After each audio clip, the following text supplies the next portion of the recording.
اعوذ باللہ من الشیطان اللعین الرجیم بسم اللہ الرحمن الرحیم رب اشرح لی صدری ویسر لی امری واحلل عقدۃ من لسانی یفقهوا قولی ان اللہ وملائکتہ یصلون علی النبی یا ایہا الذین آمنوا صلوا علیہ وسلموا تسلیما اللہم صل علی محمد وآل محمد وعجل فرجہم۔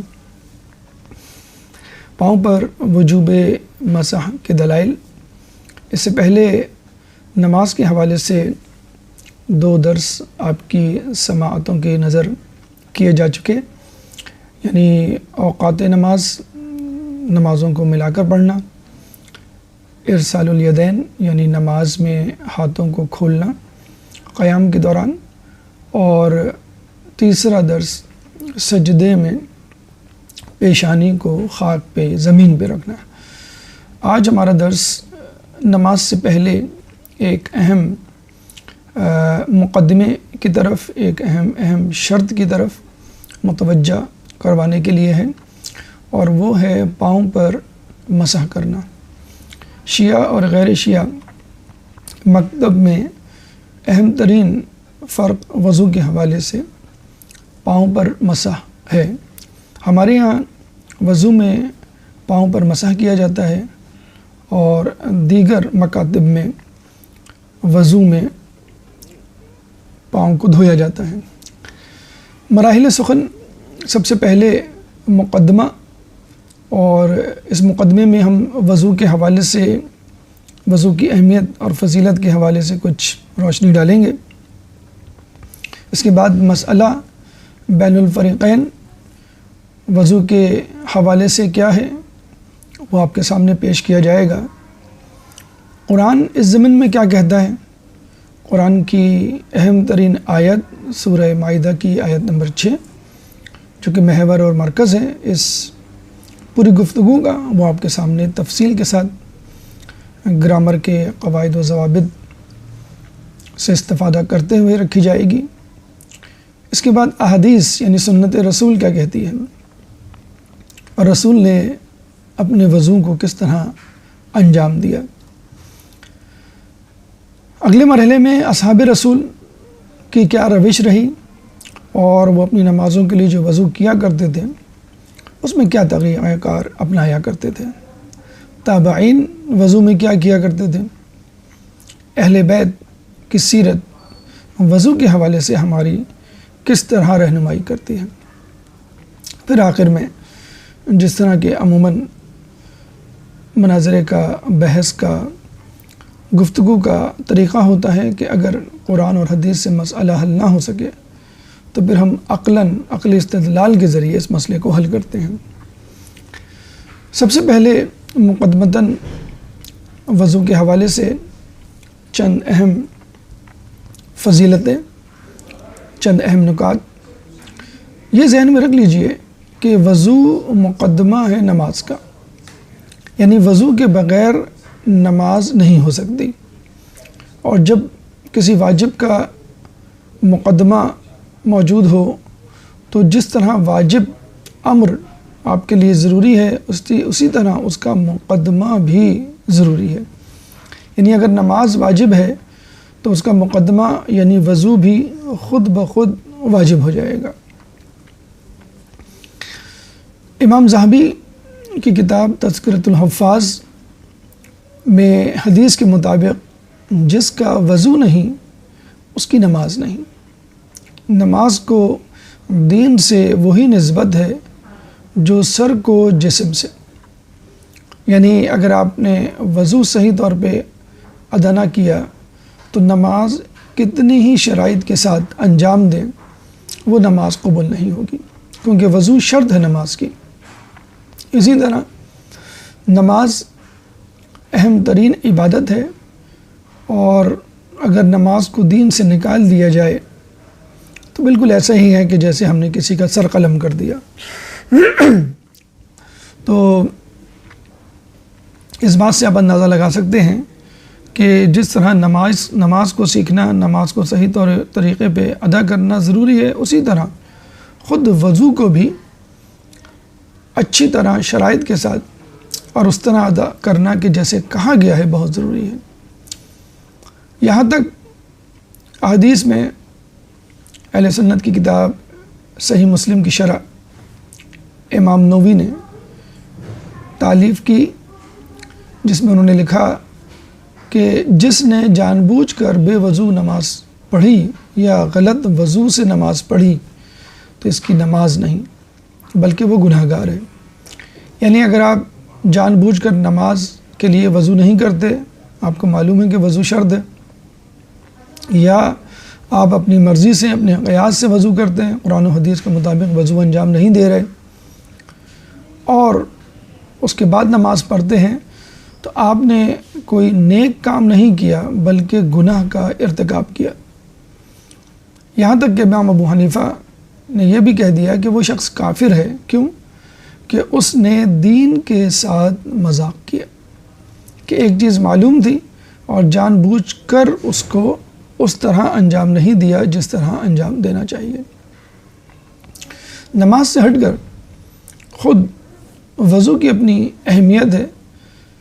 علماء اعلام اور اساتذہ اخلاق فرماتے ہیں کہ انسان کو ہر وقت باوضو رہنا چاہیے تاکہ تزکیہ نفس میں آسانی ہو، تاکہ گناہوں سے دوری ہو اور نیکیوں سے قربت ہو۔ خصوصی طور پہ سونے سے پہلے وضو کی ہدایت کی گئی ہے، اور یہ بھی حدیث میں وارد ہوا ہے کہ جو شخص وضو کر کے بستر پہ جاتا ہے اور سوتا ہے، اس کا بستر مسجد اور نیند عبادت میں تبدیل ہو جاتی ہے۔ تو وضو کی اہمیت اور وضو کی فضیلت کو جاننے کے بعد اب یہ ضروری ہے کہ ہم اصل حقیقت، اصل مسئلے کی طرف رجوع کریں، غور و خوض کریں، قرآن، احادیث، علماء کی تفسیر سے استفادہ کریں اور عقلی طور پہ فیصلہ کریں کہ کیا طریقہ ہونا چاہیے وضو کا۔ مسئلہ بین الفریقین یہ ہے، شیعہ موقف کے مطابق پاؤں پر مسح کرنا ضروری ہے، غیر شیعہ موقف کے مطابق پاؤں کو دھونا ضروری ہے۔ مکتب اہل بیت وضو میں پاؤں پر مسح کرنا ضروری سمجھتا ہے، اور غیر شیعہ افراد یہ کہتے ہیں کہ وضو میں پاؤں کو دھونا ہے۔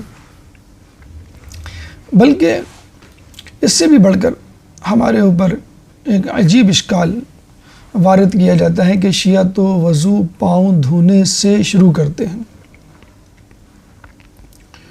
اس کا جواب آسان سا یہ ہے کہ پاؤں کو وہ دھوتے ہیں جن کا پاؤں گندا ہو جائے، ورنہ تو ہم ہاتھ کو بھی دھو لیتے ہیں۔ اگر ہاتھ کھانے کے بعد مثلاً یا ویسے کسی ایسی چیز سے لگ گئے جس سے نجس ہو جائے ہاتھ، تو ہم ہاتھ کو دھوئیں گے۔ بلکہ وضو کے جو اعضاء ہیں ان پر کسی قسم کی بھی گندگی یا نجاست لگی ہو تو پہلے ہم وہ ہٹائیں گے اور پھر وہ اپنا وضو شروع کریں گے۔ تو کوئی لوگ ہاتھ دھوتے ہیں، کوئی افراد جو ہے وہ پاؤں دھوتے ہیں۔ بہرحال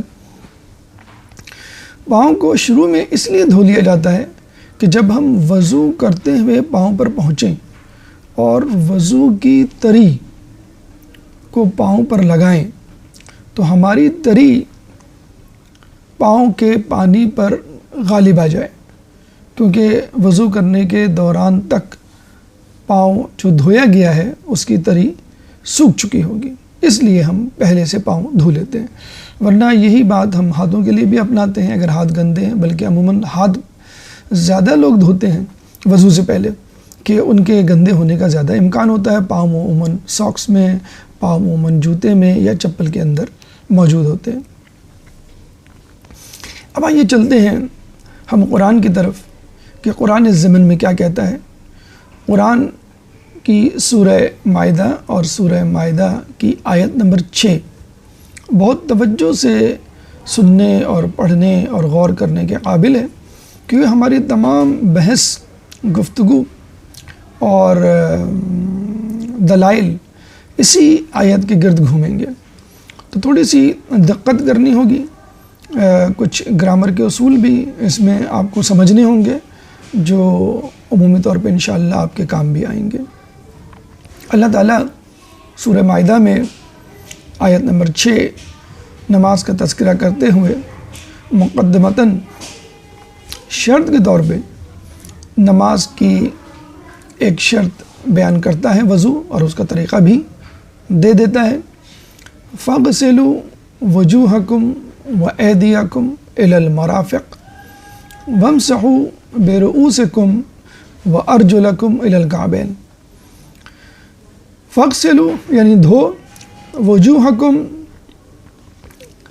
اپنے چہرے کو، وَأَيْدِيَكُمْ اپنے ہاتھوں کو، إِلَى الْمَرَافِقِ کہنیوں تک، وَامْسَحُوا مسح کرو، بِرُؤُوسِكُمْ اپنے سر کا، وَأَرْجُلَكُمْ اپنے پیروں کا، إِلَى الْكَعْبَيْنِ گھٹوں تک۔ تو یہ ایک لفظی ترجمہ ہے، یعنی اپنے چہرے اور ہاتھوں کو دھو کہنیوں تک، اور اپنے سر اور پیر کا گھٹوں تک مسح کرو۔ مگر یعنی اگر آپ لفظ بلفظ ترجمہ کرتے چلے جائیں تو بہت آسانی سے یہ مسئلہ حل ہو سکتا ہے۔ پہلی نظر میں لگتا ہے کہ کچھ مسئلہ ہی نہیں، لیکن جب ہم دقت کرتے ہیں اور اپنے قیاس کے تیر چلانے شروع کرتے ہیں تو یہ گھمبیر مسئلے میں تبدیل ہو جاتا ہے۔ دیکھیں، فَاغْسِلُوا فعل ہے اور فعل امر ہے، اس کے اندر ضمیر جمع مذکر غائب کی چھپی ہوئی ہے واو کی صورت میں، یعنی فعل اور فاعل فَاغْسِلُوا میں موجود ہے۔ وجوہکم و ایدیکم اپنے چہرے کا اور اپنے ہاتھوں کا، یہ ہے مفعول، دو مفعول ہیں، مفعول اول وجوہکم، مفعول دویم و ایدیکم۔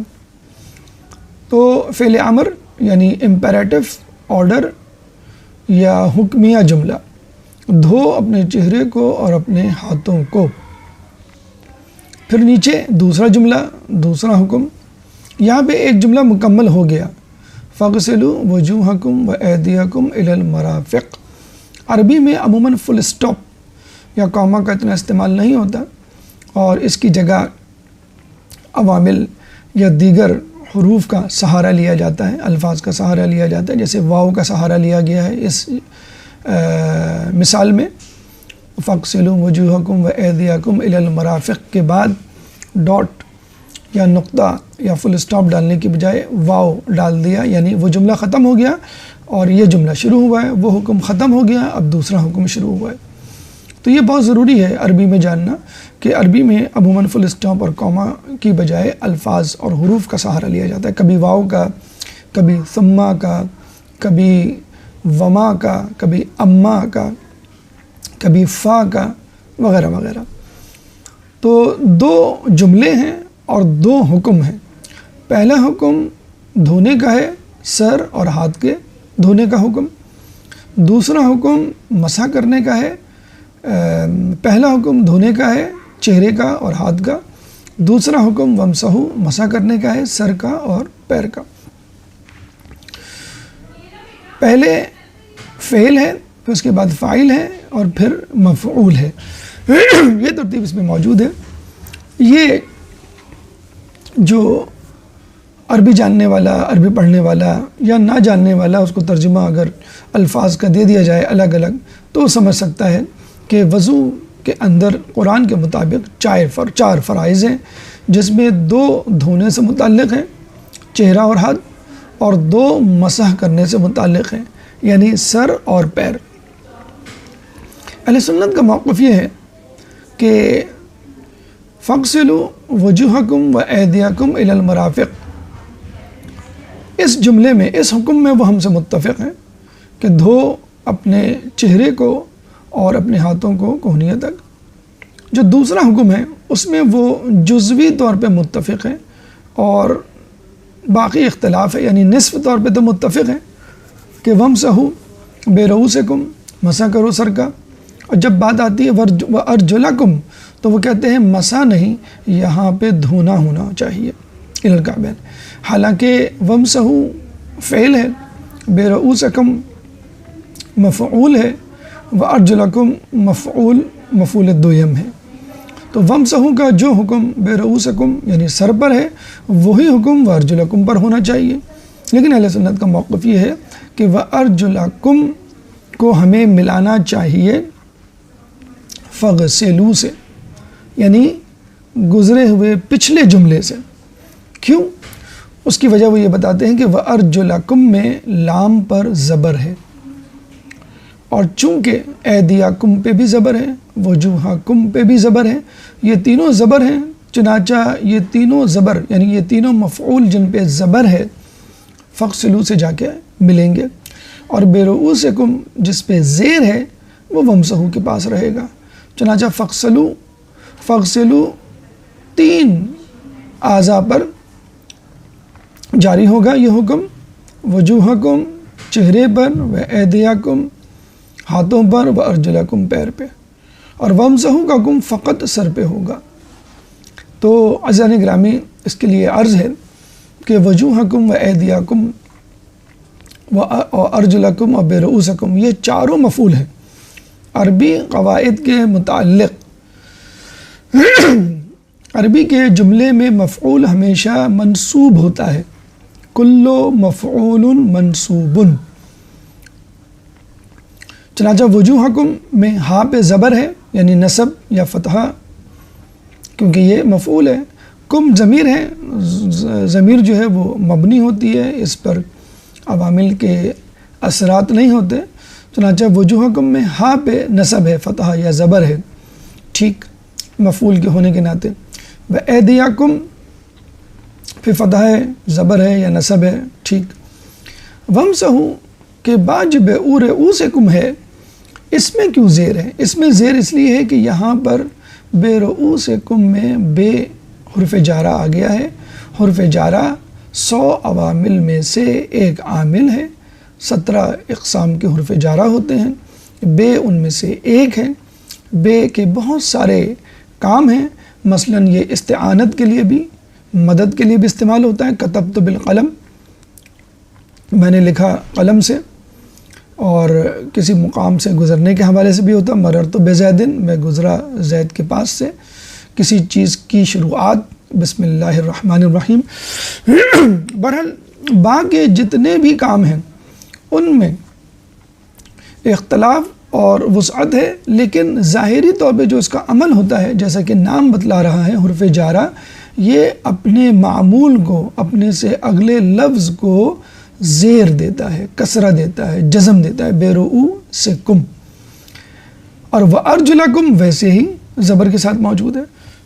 تو ہم یہ کہیں گے اصولاً تو رؤوسکم پہ زبر ہونا چاہیے اگر اس کو بے کے بغیر پڑھیں، وامسحو رؤوسکم وارجلکم، لیکن چونکہ یہاں پہ بے آ گیا ہے اس لیے سین پہ یعنی رؤوسکم پہ کسرہ یا جر آ گیا ہے، ورنہ اس پہ بھی زبر ہی تھا۔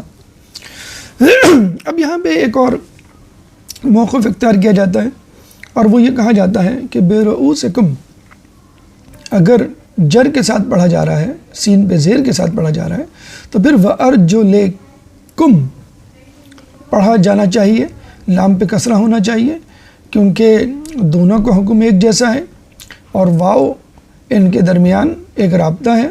وارجلکم عطف ہو رہا ہے رؤوسکم پہ، چنانچہ ہمیں چاہیے وارجلکم کو وارجلکم پڑھیں۔ اس کا مطلب یہ ہوا کہ ارجلکم جو ہے وہ زیر ہونا چاہیے تھا اور یہ زبر ہے، تو ہم اس کے لیے پھر یہی کہیں گے کہ چونکہ برؤوسکم بے سے جڑا ہوا ہے اور ارجلکم بے سے نہیں جڑا ہوا ہو۔ اچھا، کچھ لوگ کہتے ہیں کہ کیونکہ بے آ گیا ایک مرتبہ تو اس کے بعد جتنی مرتبہ جتنے الفاظ آگے آئیں گے سب میں جو ہے وہ زیر لگے گا۔ وہ اس صورت میں لگے گا کہ جب بے لگنے کا سبب رؤوس کے ساتھ بھی ہو اور ارجلکم کے ساتھ بھی ہو۔ یہاں پہ ایک سوال پیدا ہوتا ہے، اللہ تعالیٰ نے یہاں پہ با کیوں لگایا برؤوسکم؟ اللہ تعالیٰ سیدھا سیدھا کہہ دیتا وامسحو رؤوسکم وارجلکم، مسح کرو سر کا اور پیر کا، بلکہ ترجمے میں ہم اسی طرح بیان کرتے ہیں، جب ہم لفظی محاورہ ترجمہ کرتے ہیں تو اسی طرح کرتے ہیں، لیکن حقیقت میں ترجمہ کیا ہے اس کا؟ وَامْسَحُوا بِرُؤُوسِكُمْ وَأَرْجُلَكُمْ، مسح کرو سر کے کچھ حصے کا، وَأَرْجُلَكُمْ اور پیر کا۔ اس کا مطلب ہے پورے سر کا مسح نہیں کرنا ہے۔ یہاں سے یہ بات ثابت ہو گئی کہ ہم مسح سر کے اس حصے کا کرتے ہیں جو سورج کی طرف، آسمان کی طرف ہوتا ہے، اور اس میں بھی پورا مسح کرنے کی ضرورت نہیں۔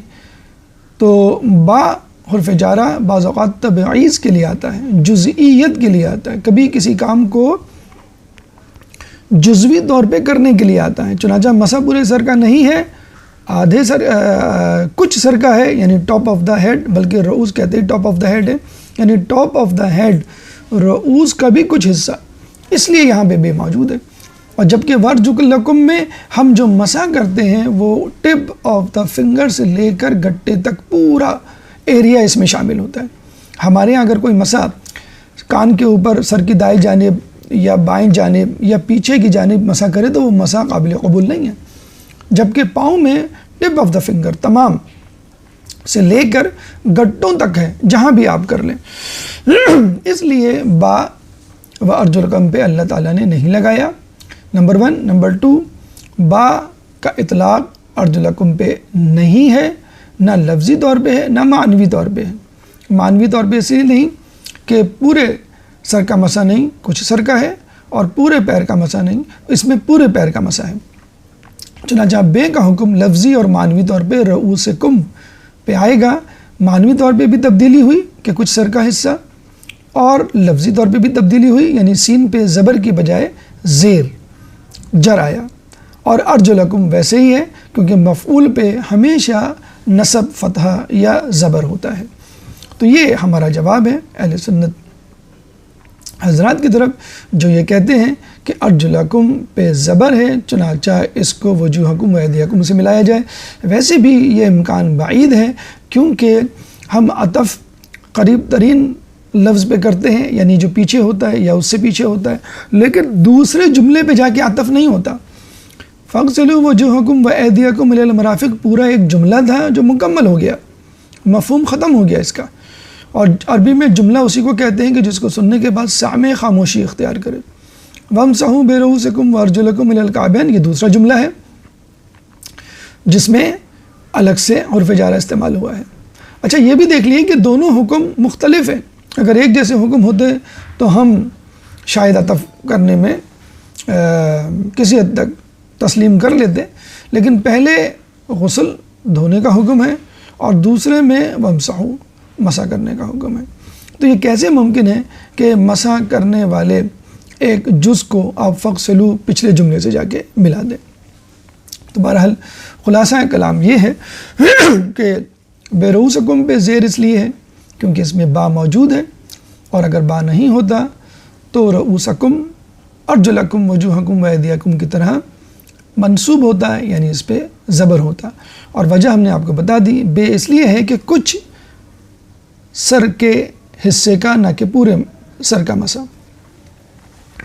چنانچہ یہ تفصیل خلاصتاً آپ کے سامنے پیش کی جاتی ہے کہ بِرُؤُوسِکُم کسرہ لیے ہوئے ہیں چونکہ اس میں با موجود ہے، مفعول پر ہمیشہ زبر ہوتا ہے، کلو مفعول منصوب، بِرُؤُوسِکم پہ حرف جارہ بے کی وجہ سے زیر ہے۔ اور یہ بات امام فخر الدین رازی نے اپنی تفسیر کبیر میں بیان کی ہے۔ مولانا مودودی اس زیر زبر کے اختلاف کے حوالے سے فرماتے ہیں، اور کافی علماء میں یہ بات متفقہ طور پہ منظور کی جاتی ہے کہ ارجلکم میں دو قرأتیں ہیں، قرائے سبعہ یعنی 7 جو قاری ہیں ان میں سے 4 نافع، کسائی، عبداللہ بن عامر ارجلکم میں لام پر زبر پڑھتے ہیں، اور باقی 3 قاری ابن کثیر، ابو عمر، حمزہ اور عاصم جو ہے ارجلکم پڑھتے ہیں، یعنی 4 افراد جو ہیں وہ ارجلکم، اور 3 افراد ارجلکم اور 4 افراد ارجلکم کسرہ کے قائل ہیں۔ اگر ارجلکم پہ زیر ہو تو آپ کو معلوم ہے معاملہ بہت زیادہ آسان ہو جاتا ہے، کیونکہ اگر ارجلکم پہ زیر آئے گا تو برؤسکم کے ساتھ مل جائے گا اور اس پہ مسح ہو جائے گا. لیکن فتح ہونے کی صورت میں اختلاف ہے، لیکن اختلاف کی وجہ بھی ہم نے بتا دی کہ یہ اختلاف اس لیے ہے کہ اس میں برؤسکم میں با آیا ہے. مولانا مودودی بحث کو سمیٹتے ہوئے فرماتے ہیں کہ جب آدمی وضو کرے تو پاؤں دھوئے، اور جب تجدید وضو کرے تو پاؤں پر مسح کر لے. جیسے ہم اکثر کرتے ہیں کہ جب ہمیں غسل کرنا ہوتا ہے، ضرورت ہوتی ہے تو ہم اچھی طرح تفصیل کی طرح سے غسل کرتے ہیں. جب دوبارہ کرنا پڑ جائے اسی دن یا کچھ گھنٹے کے بعد تو ہم سرسری سا غسل کرتے ہیں. تو یہ کہہ رہے ہیں کہ اگر آدمی وضو کرے تو تفصیل میں جانے کی ضرورت نہیں، پاؤں کو دھو لے. پہلی مرتبہ کرے تو پاؤں کو دھو لے، جب دوسری مرتبہ کرے تو تفصیل میں جانے کی ضرورت نہیں، پاؤں پر مسح کافی ہوگا. رسائل و مسائل جلد نمبر 3. تو ہم یہ کہیں گے کہ اگر آپ یہ فیصلہ کر رہے ہیں کہ تجدید وضو اور پہلی مرتبہ وضو کا مسئلہ ہے تو اس کی بحث جو گرامر سے نکل جائے گی. تو یہ قیاس ہے جس پہ جو ہے ہمیں منع کیا گیا عمل کرنے کا. اور ارجلکم، اگر ہم یہ کہیں ارجلکم بھی پڑھا جا سکتا ہے، پھر تو ہم یہ کہیں گے کہ ہم ہر جہت سے حق بجانب ہیں، چاہے اس پہ زبر ہو چاہے اس پہ زیر ہو، کہ وضو میں مسح ہی ہونا چاہیے. کچھ لوگوں نے کہا کہ زیر ہونا ہی نہیں چاہیے، کیونکہ زیر اس وقت ہوتا ہے کہ جب جر جوار موجود ہو. ارجلکم پہ زیر پڑی جائے تو یہ جر جوار ہے، جوار یعنی پڑوس کی جر کی وجہ سے ارجلکم پر زیر آ گئی، ورنہ حقیقتاً اس پر نصب ہی ہے. تو ہم کہیں گے نصب تو ہے لیکن نصب مفعول کی وجہ سے ہے، اور برؤسکم پہ زیر اس لیے کہ با کی وجہ سے ہے.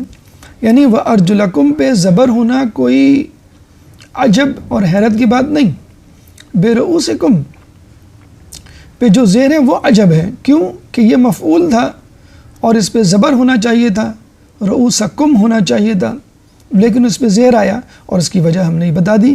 یہ لفظ با، حرف با یا حرف جارہ با کی وجہ سے اس پہ زیر آیا ہے. مولانا وحید الزماں تصفیہ کرتے ہوئے فرماتے ہیں کہ پاؤں کو دھونا چاہیے جب پاؤں میں موزے نہ ہوں، اور اگر موزے ہوں تو اس پہ مسح کرنا چاہیے. یعنی اس طرح کسی حد تک اس مسئلے کو اہل سنت حضرات نے حل کیا کہ اگر پاؤں پہ موزے ہوں تو اس آیت کے مطابق مسح کر سکتے ہیں، اگر پاؤں پہ موزے نہ ہوں تو پھر آپ دھو سکتے ہیں. لیکن یہ بھی ایک اختلافی مسئلہ ہے کہ اگر آدمی پاؤں میں موزے یا جوتے ہونے کی صورت میں مسح کر لے اور نماز ان کو اتار کے پڑھے تو کیا اس کی نماز ہو جائے گی؟ بہرحال ہمارے ہاں جوتوں یا موزوں پر مسح نہیں ہوتا. شیخ رومی کا فیصلہ شرح صحیح مسلم میں کہ خواہ مسح کریں دونوں پار پر خواہ دھوئیں، یعنی یہ وضو کرنے والے کو اختیار ہے، وہ مسح بھی کر سکتا ہے، وہ جو ہے پاؤں کو دھو بھی سکتا ہے. اور کچھ لوگوں نے کہا ہے کہ دونوں واجب ہیں، یعنی پہلے آپ مسح کر لیں اور اس کے بعد اسی پاؤں کو جو ہے وہ دھو لیں. مولانا وحید الزماں کی تحقیق ابن جریر طبری اور شیخ محی الدین عربی کے مطابق وہ بھی یہی فرماتے ہیں کہ نمازی کو وضو میں اختیار ہے کہ وضو میں چاہے پاؤں پر مسح کرے چاہے دھوئے. لغات الحدیث میں مولانا وحید الزماں اہل حدیث کے بہت بڑے عالم ہیں اور باقاعدہ حدیث کی لغت ترتیب دی ہے کہ جس میں حدیث میں استعمال ہونے والے الفاظ کی مختلف جہتوں سے انہوں نے تفسیر کی ہے. وہ بھی یہ فیصلہ دیتے ہیں کہ آپ کی مرضی ہے، چاہیں تو مسح کریں چاہیں تو دھوئیں. دوسرا ترجمہ، اب جب یہ مسئلہ شدت اختیار کر گیا تو لوگوں نے اس کے مختلف ترجمے کیے اور ترجمے میں کچھ ایسے الفاظ استعمال کیے کہ جس میں مسح اور دھونا دونوں شامل ہو جاتا ہے. یعنی ترجمہ دیکھ کے آپ کہیں کہ دونوں جائز ہیں. شیخ الہند مولانا محمود الحسن مرحوم نے فرمایا کہ دھو لو اپنے منہ اور اپنے ہاتھ کوہنیوں تک، اور مل لو اپنے سر کو اور پاؤں ٹخنوں تک. مل لو، اب یہ مسح بھی ہو سکتا ہے اور یہ دھونا بھی ہو سکتا ہے.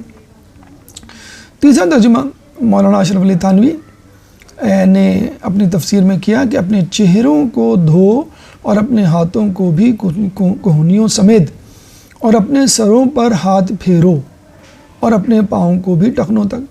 یعنی مسح کی جگہ جو لفظ استعمال کیا گیا ہے وہ ہاتھ پھیرنا. اب جب ہم مسح کرتے ہیں تو بھی ہاتھ پھیرتے ہیں اور جب ہم دھوتے ہیں تو بھی ہاتھ پھیرتے ہیں. تو اب آپ کی مرضی ہے کہ آپ مسح کریں یا غسل کریں یا دھوئیں۔ لیکن اسی مولانا اشرف علی تھانوی کے موجودہ ترجمے کو اگر ہم دیکھیں، پہلا ترجمہ جو ہے وہ شیخ برکت علی اینڈ سنز نے 1954 میں کیا تھا، اور موجودہ ترجمہ تاج کمپنی کے قرآن میں اگر آپ دیکھیں تو انہوں نے باقاعدہ پھیروں کے بعد بریکٹ میں لفظ دھو بھی رکھ دیا ہے، اور آج کل اہل سنت کی بہت ساری تفاسیر میں دھونے کا لفظ آپ کو کافی جگہوں پر مسح کے بعد مل جائے گا۔ تو اپنے چہرے کو دھو اور اپنے ہاتھوں کو بھی کوہنیوں سمیت، اور اپنے سروں پر ہاتھ پھیرو، اور دھو اپنے پیروں کو بھی ٹخنوں سمیت۔ تو دھو کا لفظ قرآن میں آپ نے دیکھ لیا، فغسلو ایک مرتبہ آیا ہے، اور ومسحو کا لفظ ایک مرتبہ آیا ہے۔ فغسلو کے بعد دو اعضاء کو بیان کیا گیا ہے، یعنی چہرے اور ہاتھ کو، اور ومسحو کے بعد دو اعضاء کو بیان کیا گیا ہے، یعنی سر کو اور پیر کو۔ لفظ دھو دو مرتبہ نہیں آیا۔ اگر آپ ترجمے میں دوسری مرتبہ دھو لکھیں گے تو گویا آپ نے ترجمے میں خیانت کی۔ حضرت عبداللہ ابن عباس تفسیر کے مطابق فرماتے ہیں، قول خدا وَامْسَحُوا بِرُؤُوسِكُمْ وَأَرْجُلَكُمْ سے یہی مراد ہے کہ سر کے کچھ حصے کا اور پاؤں پر مسح کیا جائے۔ تفسیر بیضاوی، امام بیضاوی کی تفسیر، اس کے علاوہ تفسیر در منصور جلال الدین سیوطی کی تفسیر۔ انس بن مالک اس جملے کی آیت کی تفسیر سے متعلق بھی یہی فیصلہ سناتے ہیں، کہتے ہیں کہ حجاج بن یوسف نے حج کے دوران لوگوں کو کہا کہ پیروں کو دھویا کرو کہ پیروں پر ہی گندگی لگتی ہے۔ اب اگر یہ کانسیپٹ ہو کہ پیروں پر ہی گندگی لگتی ہے، یعنی پیر زیادہ گندگی سے قریب ہوتے ہیں، تو ہم یہ سمجھتے ہیں کہ ہاتھ زیادہ قریب ہوتے ہیں۔ آپ نے دیکھا ہوگا کرونا وائرس میں بھی بار بار جو ہے وہ آپ کو ہاتھوں کے دھونے کا بار بار کہا جا رہا ہے، تو ہاتھ زیادہ استعمال کرتا ہے بنسبت پیروں کے، نمبر ایک۔ اچھا، ہاتھوں میں ہم گلوز عموماً نہیں پہنتے، کبھی شاید یورپین کنٹریز میں، کینیڈا، امریکہ میں برف باری میں ہم گلوز پہن کے نکلیں، ورنہ سردیوں میں بھی عام ٹمپریچر، عام سردی میں ہم بغیر گلوز کے نکلتے ہیں۔ تو ہاتھ کا استعمال زیادہ ہوتا ہے۔ ہم گاڑی کا دروازہ کھولتے ہیں، گھر کا دروازہ کھولتے ہیں، موبائل ہاتھ میں پکڑتے ہیں، ٹیبل کو ہاتھ لگاتے ہیں، چیئر کو ہاتھ لگاتے ہیں، بیگ پکڑتے ہیں، اور جب ہم وضو کرنے آتے ہیں یا ہم کھانا کھاتے ہیں، کوئی چیز کھا رہے ہوتے ہیں، تو سب سے پہلے ہم کوشش کرتے ہیں پہلے اپنے ہاتھوں کو دھوئیں۔ تو پہلے ہاتھوں کو جسے کہتے ہیں کہ دھونا چاہیے۔ اس کے علاوہ اگر گندگی کا تعلق ہے تو مقعد اور پیشاب کا مقام تو دن میں کئی مرتبہ گندا ہوتا ہے، تو سب سے پہلے ان کو صاف کرنا چاہیے، پھر جو ہے وہ وضو کرنا چاہیے۔ اور اب اعضائے وضو کے حوالے سے بات کریں تو ہاتھوں کو زیادہ دھونا چاہیے بنسبت پیروں کو، بلکہ پیروں پہ تو شاید ہی کوئی بے وقوف ہوگا کہ جو ننگے پیر گھومے پھرے۔ عموماً گھروں میں بھی ہماری کوشش ہوتی ہے کہ ہم چپل پہنیں، اور باہر نکلتے ہیں تو بدرجہ اولا شاید ہی آپ نے کسی کو بغیر چپل کے دیکھا ہو، یا اگر آفس، اسکول، کالج جا رہے ہوتے ہیں تو ہمارے پیروں میں جو ہے وہ جوتے ہوتے ہیں۔ تو یہ ایک قیاس ہے کہ پیروں پر ہی گندگی لگتی ہے، اس لیے دھونے کا حکم ہے۔ تو ہم دیکھیں اس وقت موجودہ دور میں انسان کا سر بنسبت پیروں کے زیادہ کھلا رہتا ہے۔ عموماً ٹوپی کا، عمامے کا یا ہیٹ کا رواج نہیں ہے ہمارے معاشرے میں، تو جہاں لوگ بغیر ٹوپی کے ننگے سر گھومتے ہیں تو دیکھا جائے ان کے بالوں پر، سر پر گندگی، ڈسٹ لگنے کا زیادہ امکان ہے، جبکہ شاید ہی کوئی شخص آپ کو ملے گا جو بغیر چپل اور جوتے کے گھومے۔ تو اصولاً تو پاؤں کے ساتھ بلکہ پاؤں سے زیادہ ہمیں سر کو دھونا چاہیے۔ انس بن مالک نے جب یہ سنا تو کہا کہ اللہ تعالیٰ سچا ہے اور حجاج جھوٹا ہے۔ اللہ فرماتا ہے وَامْسَحُوا بِرُؤُوسِكُمْ وَأَرْجُلَكُمْ، اور موسیٰ بن انس روایت کرتے ہیں کہ اپنے والد کے بارے میں کہ حضرت انس کی یہ عادت تھی کہ پیروں کا مسح کیا کرتے تھے، اور فرماتے تھے کہ قرآن میں پیروں پر مسح کرنے کا حکم ہے۔ بہرحال عبداللہ بن عباس کا واضح طور پہ یہ فیصلہ ہے کہ وضو میں دو چیزوں کا دھونا ہے اور دو چیزوں پر مسح ہے۔ حضرت شعبی کی تفسیر قرآن کے حوالے سے بھی یہی رائے ہے، قرآن میں مسح کا حکم ہے، مگر لوگوں نے خود سے پاؤں دھونے کا دستور نکال لیا۔ جلال الدین کی تفسیر در منصور۔ اصل گفتگو، اصل منبع، اصل مرجع ہمارا قرآن کی آیت ہی تھی، لیکن اگر کوئی بات قرآن سے واضح طور پہ ثابت نہ ہو تو پھر ہم حدیث کی طرف رجوع کرتے ہیں۔ حدیث کے حوالے سے، یعنی رسول اللہ کی روش کیا رہی ہے؟ صحابی رفع بن رافع فرماتے ہیں کہ چہروں کو دھو اور دونوں ہاتھوں کو کوہنیوں تک اور مسح کرو سر اور پاؤں کا ٹخنوں تک، یعنی رسول اللہ سے حدیث مروی ہے اور روایت کرنے والے رفع بن رافع سنن ابن داؤد۔ پھر مسند احمد حنبل میں امام علی سے ایک روایت رسول اللہ سے متعلق، میں نے رسول اللہ کو دیکھا کہ ظاہری قدمین پاؤں پر مسح کیا کرتے تھے۔ جابر بن عوف صحابی رسول کی روایت ابن حجر عسقلانی نے اصحابہ فی تمیز میں لکھی، رسول اللہ نے وضو میں اپنے پاؤں پر مسح کیا اور نماز ادا فرمائی، یعنی رسول اللہ کی سنت قولاً اور فعلاً وضو میں پاؤں پر مسح کے حوالے سے دلالت کرتی ہے۔ جب رسول کی یہ روش تھی تو یقیناً اصحاب کی بھی یہ روش رہی ہوگی، اور ہمیں اس ضمن میں بہت ساری مثالیں مختلف کتابوں میں ملتی ہیں۔ حضرت عثمان بن عفان خلیفہ سویم مسح کیا کرتے تھے پیروں پر، مسند احمد بن حنبل میں یہ ثبوت موجود ہے۔ حضرت انس بن مالک مسح کرتے تھے در منصور کے مطابق، حضرت تمیم بن زید مسند احمد بن حنبل کے مطابق، جابر بن عبداللہ انصاری شقی المقال کتاب کے مطابق مسح کے حامی تھے اور مسح کے عامل تھے۔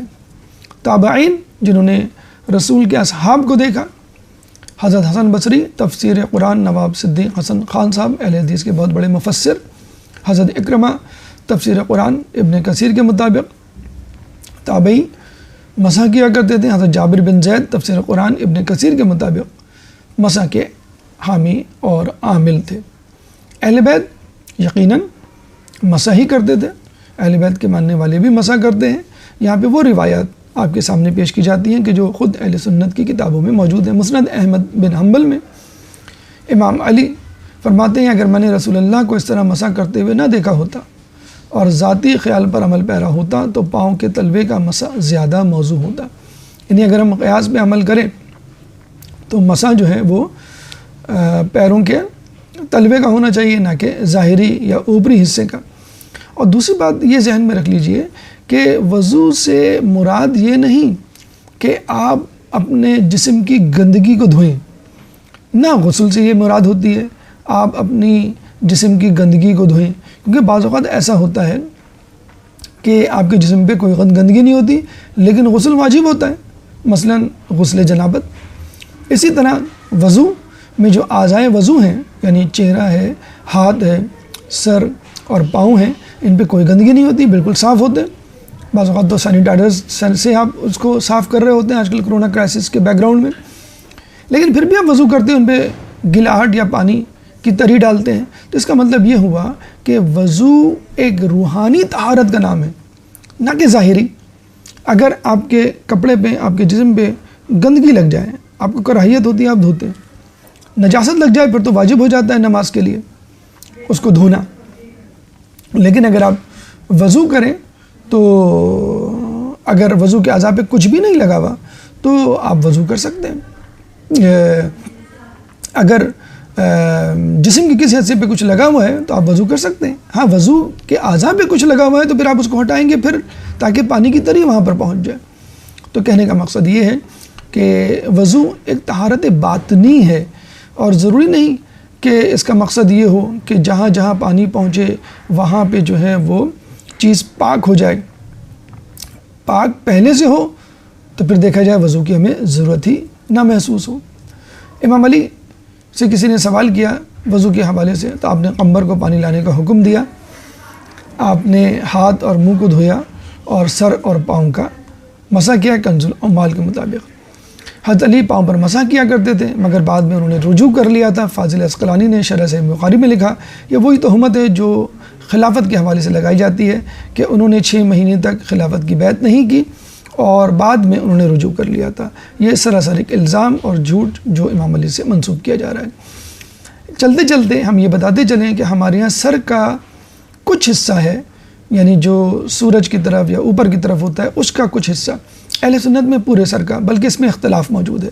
امام ابو حنیفہ کے مطابق 1/4 سر کا مسح، امام شافعی کے مطابق سر کے کسی بھی حصے کا یا کسی بھی مقدار میں مسح کیا جا سکتا ہے، جبکہ امام مالک اور امام حنبل کے مطابق پورے سر کا مسح کرنا ہوگا۔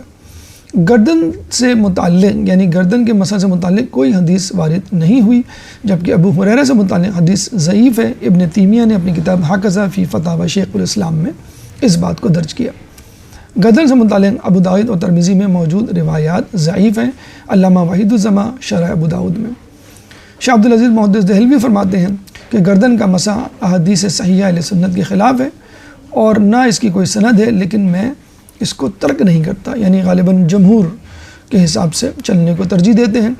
ترتیب کے حوالے سے امام ابو حنیفہ امام مالک ترتیب کے قائل نہیں، جبکہ امام شافعی اور امام حنبل ترتیب کے قائل ہیں۔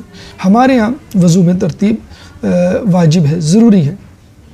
عقلاً اس مسئلے کو اگر ہم حل کرنا چاہیں تو اللہ نے آیت تیمم کہ جس میں وہ فرماتا ہے فَلَمْ تَجِدُوا مَاءً فَتَيَمَّمُوا صَعِيدًا طَيِّبًا فَامْسَحُوا بِوُجُوهِكُمْ وَأَيْدِيكُمْ مِنْهُ، اور پانی نہ ملے تو پاک مٹی سے تیمم کر لو اور اس طرح کہ اپنے چہرے اور ہاتھوں کا مسح کر لو۔ اب آپ آیا وضو اور آیا تیمم کو کمپیئر کریں تو آپ غور کریں گے کہ فَاغْسِلُوا وُجُوهَكُمْ وَأَيْدِيَكُمْ إِلَى الْمَرَافِقِ، یعنی چہرے اور ہاتھ کو جو دھونے کا حکم ہے وہ مسح میں تبدیل ہو گیا ہے۔ فَلَمْ تَجِدُوا مَاءً فَتَيَمَّمُوا صَعِيدًا طَيِّبًا فَامْسَحُوا بِوُجُوهِكُمْ وَأَيْدِيكُمْ، اور جو مسح کا حکم تھا وَامْسَحُوا بِرُؤُوسِكُمْ وَأَرْجُلَكُمْ إِلَى الْكَعْبَيْنِ وہ ڈیلیٹ ہو گیا، اومٹ ہو گیا ہے، اللہ نے اس کو جو ہے حذف کر دیا ہے۔ تو یہاں سے بھی ظاہر ہو جاتا ہے کہ اگر آیا وضو میں ارجلکم پہ غسل ہوتا وجوہکم ایدیکم کے مطابق تو آیت تیمم میں شامل ہوتا آپ کا پاؤں کا مسح بھی۔ ابن عباس کا عقلی دلیل عقلی استدلال ہمارے ساتھ ہے۔ اللہ نے غسلین اور مسحین کو واجب فرض کیا ہے، کیا تم نہیں دیکھتے اللہ نے تیمم کا ذکر کیا ہے اور غسلین کا قائم مقام مسحین کو قرار دیا ہے اور مسحین کو تیمم میں چھوڑ دیا ہے۔ خلاصہ یہ ہوا کہ اگر وضو میں پاؤں کے دھونے کا تذکرہ ہوتا تو تیمم میں پاؤں کا تذکرہ شامل ہوتا۔ دوسری عقلی دلیل کہ بیروسکم میں بے تبعیض کے لیے آیا ہے، یعنی جزئیت کے لیے، اور رؤوس کا مطلب سر کا اوپری حصہ، یعنی سر کے اوپر والے حصے کے کچھ حصے کا مسح۔ تیمم میں لفظ بے وجوہکم آیا ہے، اس کا مطلب بھی یہی ہے کہ پورے چہرے کا مسح نہیں کرنا ہے بلکہ کچھ حصے کا، جیسا کہ ہم کرتے ہیں۔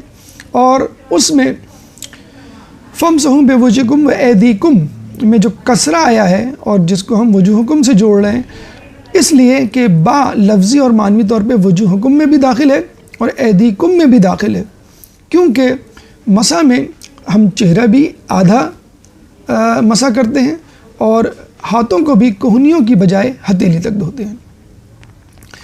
ہمارے ایک عالم دین ایران کے جب ان سے پوچھا گیا کہ آپ ہمیں یہ بتلائیں کہ شیعہ اور سنی میں کون سی دو باتیں ایسی ہیں ایک قرآن سے ایک حدیث سے کہ جس سے یہ ثابت ہو جائے کہ کون حق پر ہے، تو انہوں نے کہا کہ وضو کی آیت وَامْسَحُوا بِرُؤُوسِكُمْ وَأَرْجُلَكُمْ سورہ مائدہ آیت نمبر 6 اور حدیث جو صحیح بخاری میں موجود ہے کہ میرے بعد 12 خلیفہ یا 12 امیر ہوں گے۔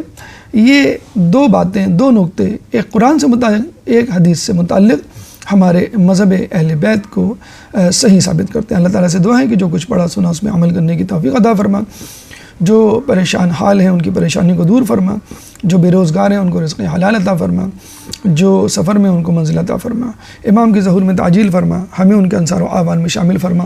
ربنا تقبل منا انک انت السمیع العلیم وتب علینا انک انت التواب الرحیم برحمتک یا ارحم الراحمین۔